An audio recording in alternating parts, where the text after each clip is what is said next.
Hi everybody, Michelle here with Sew It Online, and today we're going to learn how to thread the Victory. The Victory is a 4-thread overlock serger from Babylock. It does a 4-thread, a 3-thread, and a 2-thread. Today we're going to set up for a basic 4-thread overlock. So some things you're going to need are obviously 4 spools of thread. You're going to need your instruction manual, but more importantly, the cool thing that comes with the Victory is the quick reference guide. This quick reference threading guide shows you the different threads or different stitches that the Victory can do and how to thread them.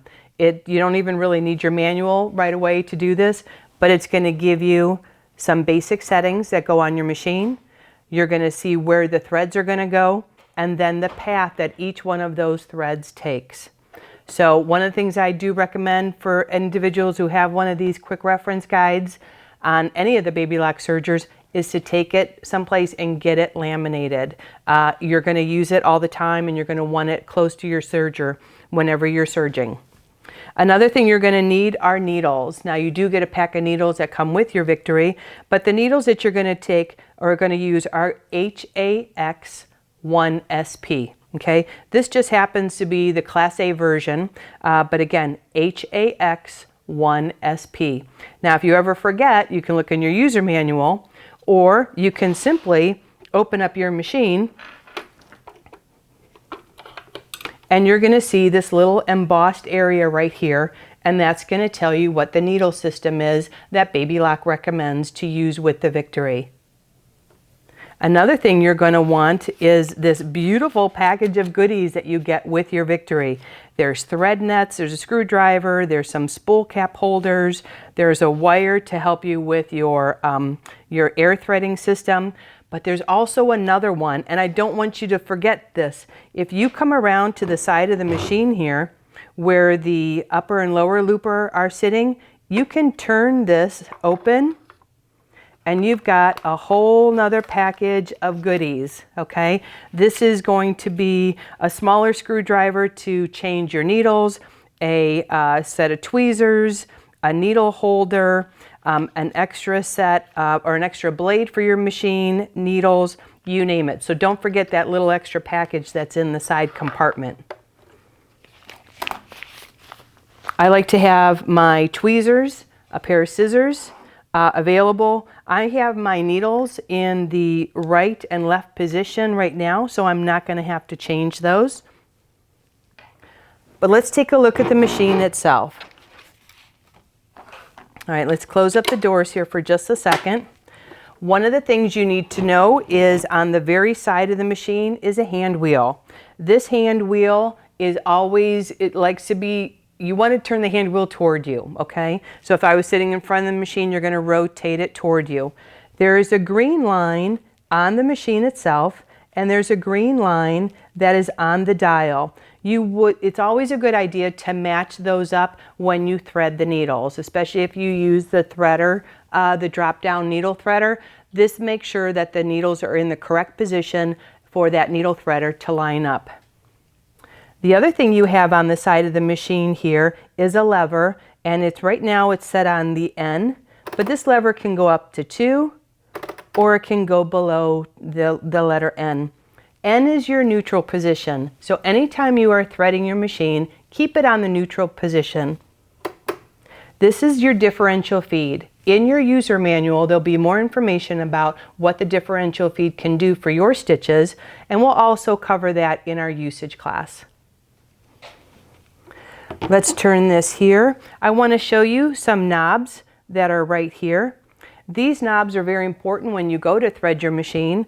The top one is your stitch width knob.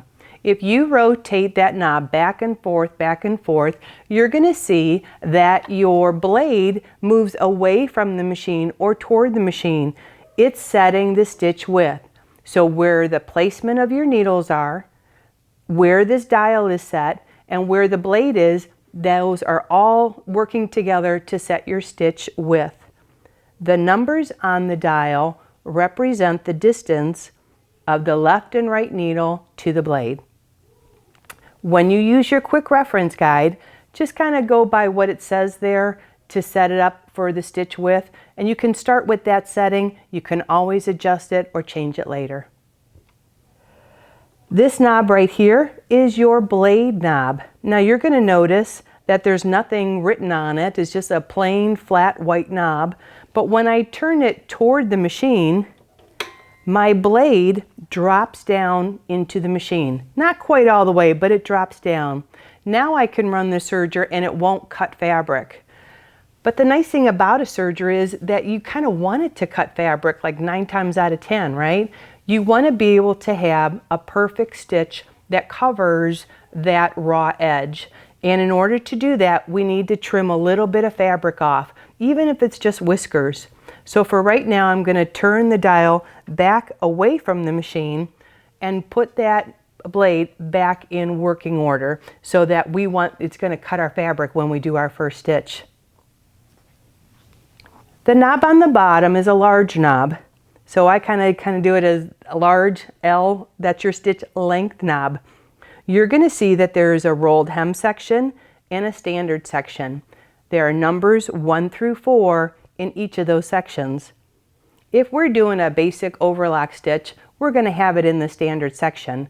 And again, your quick reference your quick reference sheet is going to tell you to put it on, say 4 or 3 or 2.5. If there's ever a number that has the letter R after it, that means you want it in the rolled hem section. And all you need to do is rotate this dial where it says rolled hem, and you'll see the numbers 1, 2, 3, 4 with the dark background behind it. So when you're doing a rolled hem, make sure you put it in the rolled hem section. So let's put this back on the number that they suggest. And when my sheet, it has here a 4-thread overlock. This is the directions that I'm going to follow. So I have my left and right needle in. I'm going to put my stitch length somewhere between 2.5 and 3.5. I'm going to put my stitch width somewhere between 6 and 7.5. And my stitch selector's on A. So you're like, well, what is a stitch selector? So the stitch selector is the new selector, because you don't have tension dials on this machine. So if you take a look, there's no tension dials here. There's nothing to adjust. But when we open the machine up, and the correct way to do this is to drop this one straight down, and then this second door, slide it over to the right and drop it down. Now you have a little dial right here and it says A, B, C, or D. This is your stitch selector dial. And you just rotate this as to what your quick reference guide tells you to do. It tells us to put it on A. So I'm going to put it on A. This has replaced your tension dials.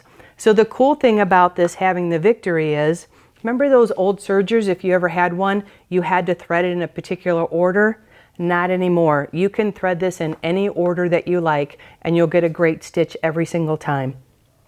So we've got our stitch selector on A. Let's put our stitch length on 3, our stitch width on 6. Our blade is engaged. So we're just about ready to thread the machine, but we need to do one more thing. We need to have the machine talk to us. It needs to tell us it's ready to go into threading mode. So in order to do that, let's take a look at this area right here.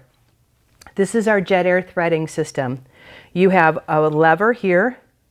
You have kind of a switch that's going to go from U to L. So U stands for upper looper, L stands for lower looper.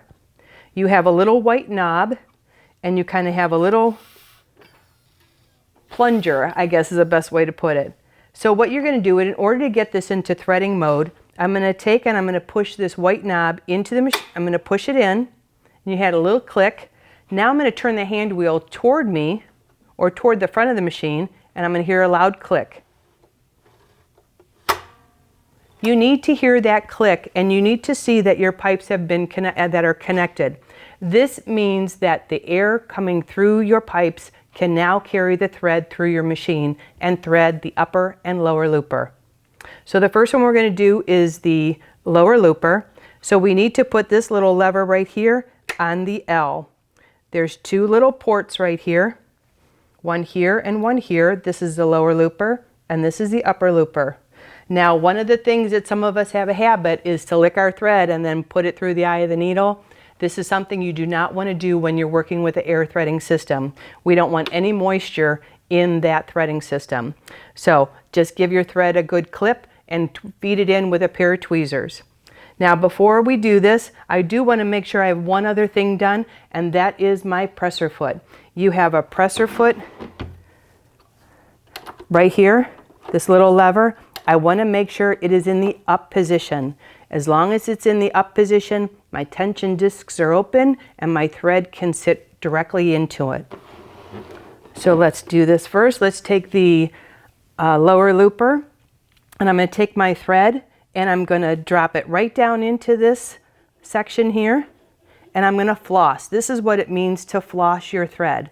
And I'm going to click it back here. Each one of these guides here, you must click it in the back. So I'm going to bring it, I'm flossing it. Now I'm going to take the end of this thread and get a little clip, and I usually clip it on an angle. Now I want to take this thread, and if I was sitting directly in front of the machine, I'm going to bring this thread down to touch my thigh. I need to do that so that I have enough thread to go through the air threading system. So I'm going to take my tweezers and just kind of feed about an inch into that port. Let's see.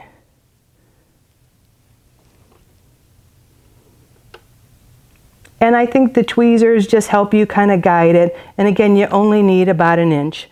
Once it's done, I want to make sure it's not hooked on anything.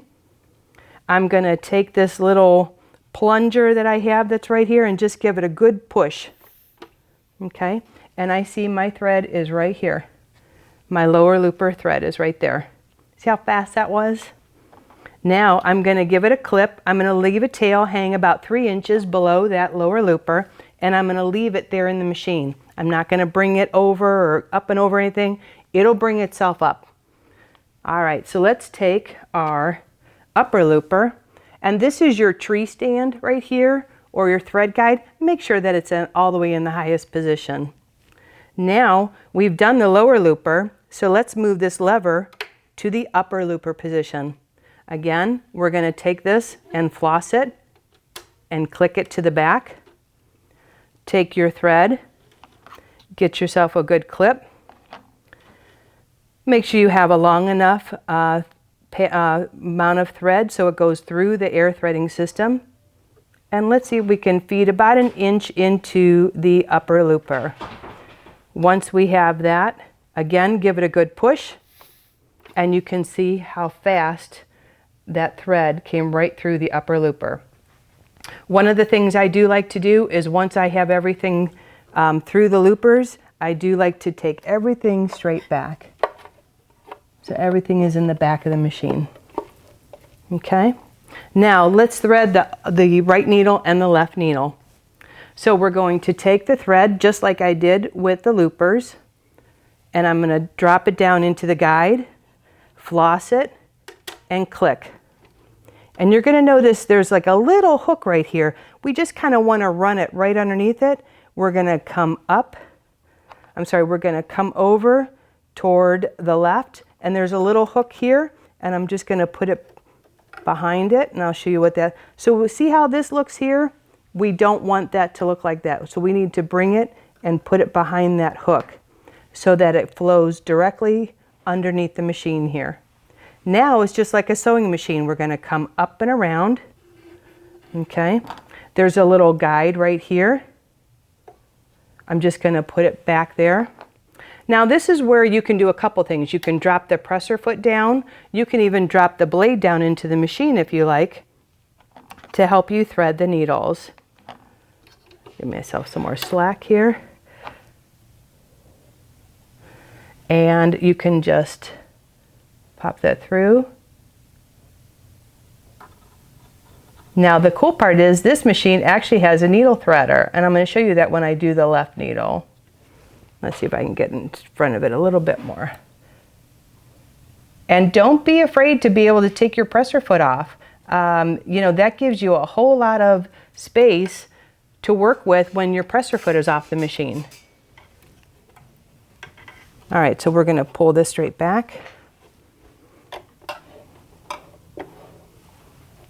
And again, make sure everything is going straight back to the back of the machine. All right, so let's do the left needle. Again, bring it down. Now, remember I put the presser foot down? I need to put that presser foot back up so that this thread gets correctly into the tension disc. So again, floss it, click it. There's a little hook there. Now this follows the exact same path that the right needle did. Very easy. If you are having a little trouble seeing the path of your thread using the quick reference guide, go into your user manual and it'll have a little bit larger picture so you can see exactly where everything is going. So in order to thread the left needle, there's a little lever right here. I'm going to put it on L because I'm doing the left needle. I also need to turn the hand wheel so that those two green lines are matching. But my machine won't go because I'm still in threading mode. So it's a safety feature. So what I need to do in order to take this out of threading mode, because I'm done with the loopers, is to take this little lever that's right here and I'm just going to slide it over to the right. That's as simple as that. Now I can turn the hand wheel toward me and match up those two green lines. I've moved this lever over to the L, and see this little lever right here? It drops down and it automatically goes in behind the left needle. Once it comes down, let's see if I can do this so you can see it. I'm going to take my thread. Let's see if we can do this. And I've basically dropped the lever and I've come across.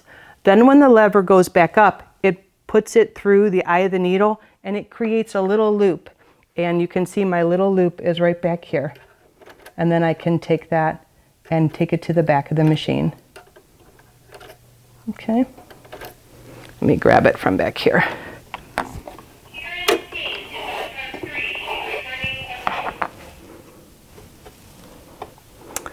Think we're busy at the store today? I just want to get this loop to the back here. A little harder working from the side of the machine, but that's all right.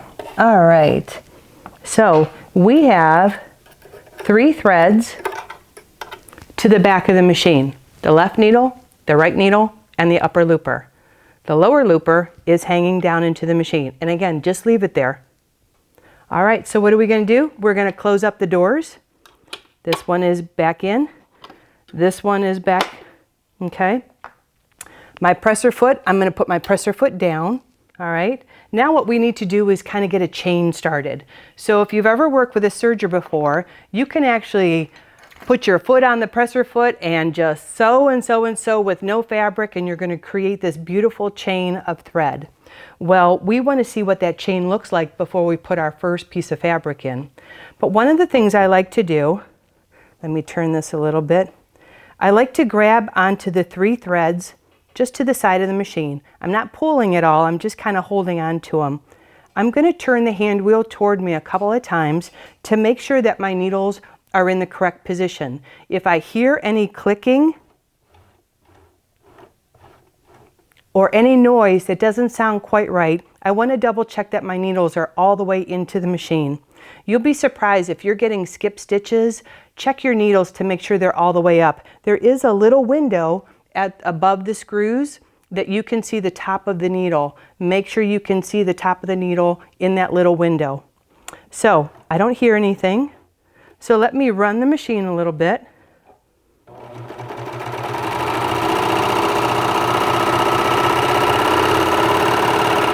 And you can see that I've got this beautiful chain started.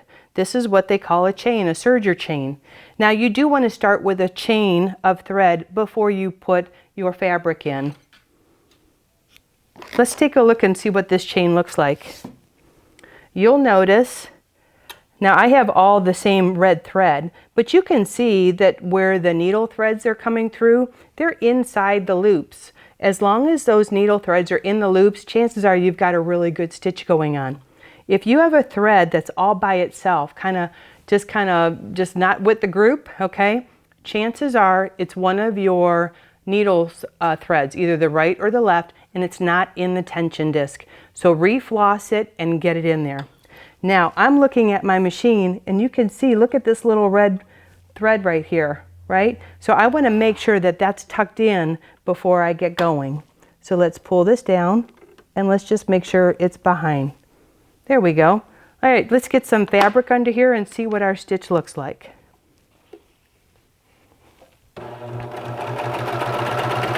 Now when you serge, make sure that you don't push the fabric through. The serger should be able to draw the fabric in itself. If you feel that you need to push the fabric through, chances are your presser foot is up and you need to put it down because it'll still serge with that foot up.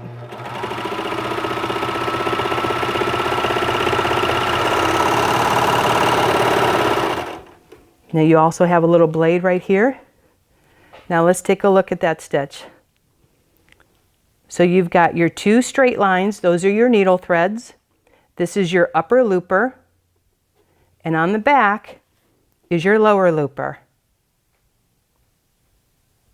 And you'll notice, if you ever hear the phrase a balanced stitch, you're going to see that the upper looper and lower looper meet right on the very edge of the fabric, and that's considered a balanced stitch.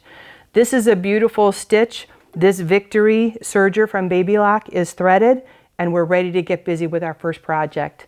So I encourage you to thread your machine, get to learn it. You're not going to hurt it, okay? If anything, you may just get an ugly stitch, okay? It's okay to play with the dials and, check what things it can do. Don't serge over pins because that'll kind of hear some clunking you don't want to hear. So keep the pins away from underneath the presser foot.